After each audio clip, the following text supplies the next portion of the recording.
Hi, this is Susan Rutherford for the Grow Sisters. So, the other day we drove across Texas on Highway Interstate 20. It's like long miles of flat windiness, gray and brown, with a few trees and a lot of, well, nothing. It's a little disappointing, to be honest. And I imagine that there are lots in Texas that are feeling that same way since the passing of the 2015 Compassionate Care Act in Texas. Disappointed and let down.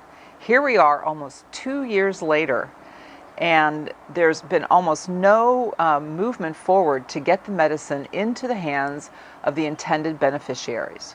So what's going on? Well, in June of 2015, Texas passed the Compassionate Care Act. It is they joined about 12 other states in this country that have passed pretty restrictive laws allowing for low-THC cannabis oil formulations to be used for very specific medical conditions. The Texas law, however, is even more restrictive than most. Here's what the law says. First of all, the only medical condition that's allowed is intractable epilepsy. Side note, actually, epilepsy, cannabis for seizures, even before they knew the word epilepsy, has been recorded in history for at least about 4,000 years in India and the Middle East. So it's been kind of known in sort of folk medicine for a very long time. And most of the medical laws that are being passed in even the conservative states are allowing it for epilepsy. But the law goes on to say that you can only use formulations that have less than 0.5% THC and no more than 10% CBD by weight. That's pretty restricted. You're also not allowed to grow it or to smoke it. On top of that, in order to get a cultivation license to commercially cultivate the cannabis for the medicine, it was going to require about $500,000 of investment. That's a lot. But then there's the real problem is in the wording of the law. In order to be able to get legal cannabis, you have to get 2 doctor prescriptions. And notice the word prescription. Every other medical cannabis law in this country uses the word doctor recommendation, and there's a reason. It is actually illegal for a medical doctor to prescribe a Schedule I drug. And of course, cannabis is still considered a Schedule I drug in the federal law.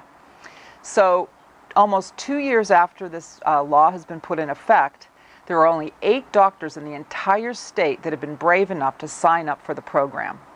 In addition, there are only 3 dispensaries that have been licensed throughout the state, and none of them is open for business yet. So while this act is a small step forward, it is actually really almost like not having a law at all. So what about the rest of the people in Texas that don't have epilepsy or don't have a medical condition? Well, Texas still has some of the strictest cannabis laws on the record.